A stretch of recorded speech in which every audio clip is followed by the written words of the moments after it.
La libéralisation du secteur du transport maritime à Abidjan offre des opportunités d'affaires. Depuis quelque temps, de petits business se développent autour de la lagune ébriée.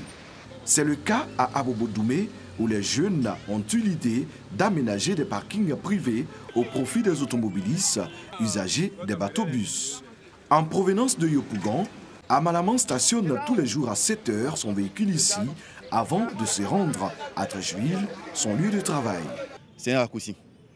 Au lieu de faire le grand tour, passer par l'autoroute, sortir par Diamé jusqu'à là-bas, nous passons par là, nous traversons l'eau seulement et bon, nous sommes déjà au Blon. Si Dieu merci, ils ont eu l'idée de surveiller nos véhicules ici. Nous les encourageons surtout. Nous les encourageons et puis ce sont des enfants qui nous respectent bien, à qui on donne des conseils. Cette pratique désormais courante semble être un moyen sûr de se déplacer. Elle permet notamment de contourner les nombreux embouteillages dans le district d'Abidjan.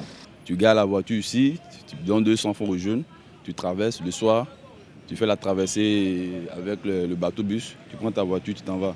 Tu gagnes en temps pour aller au travail et tu économises plus en carburant. Je pense que c'est très bon, ça nous permet de vite arriver au travail et d'éviter les embouteillages.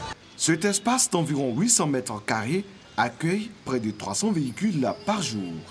Akoulia en est le gérant. Ses gains s'élèvent au quotidien à environ 3 500 francs CFA. Pour lui, cette activité est une réponse au chômage et à l'oisiveté. C'est mon pain, il cherche. Ce n'est pas tous les jours sont la même chose. Parfois, ça peut venir beaucoup, souvent, ça peut venir un peu moins. D'autres, souvent, ils les approchent, ils me disent « Ah, mon petit, ce que tu fais, c'est bon, prends soin de ça. » Et puis maintenant que le nouveau gars qui est arrivé encore là, ça permet encore beaucoup de véhicules de venir encore ici. À 18 h, c'est la descente. Chacun regagne son véhicule en toute sécurité après la traversée de la lagune. Depuis que je garde des gars ici, je n'ai jamais eu de problème avec le véhicule. Les enfants, quand tu viens, après le soir, tu leur donnes 500, 200. Bon, je pense que c'est raisonnable. Jusqu'à présent, mon véhicule n'a pas été endommagé.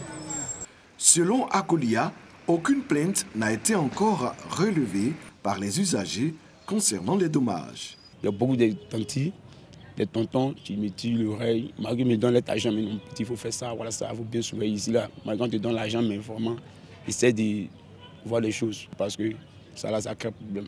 Les clients n'ont pas de problème. Eux-mêmes, ils ont dit qu'ils vont nous aider. Le maire de la commune d'Atekoubé, de son côté, encourage les jeunes. Les mesures sécuritaires seront renforcées. L'activité elle-même, indique-t-il, sera renforcée pour permettre aux jeunes d'en profiter davantage. Je voulais féliciter les compatriotes d'Abobo-Doumé qui ont saisi cette opportunité pour créer des activités génératrices de revenus.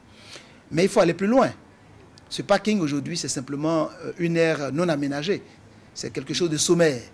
Il faut aller plus loin pour que l'aire soit aménagée avec des commodités pour optimiser justement cette activité qui est appelée à prospérer d'ailleurs. Et la mairie va les y accompagner parce qu'il y va de la sécurité urbaine et mes services sont en train d'étudier avec le 37e arrondissement, avec les forces de police et de gendarmerie, comment encadrer et autoriser cette activité pour qu'elle se passe dans les meilleures conditions à la fois de sécurité et de légalité. Par le passé, le site des parkings privés servait de marché au village-quartier d'Abobo-Doumé. Selon les responsables, plusieurs projets en faveur des jeunes y verront bientôt le jour.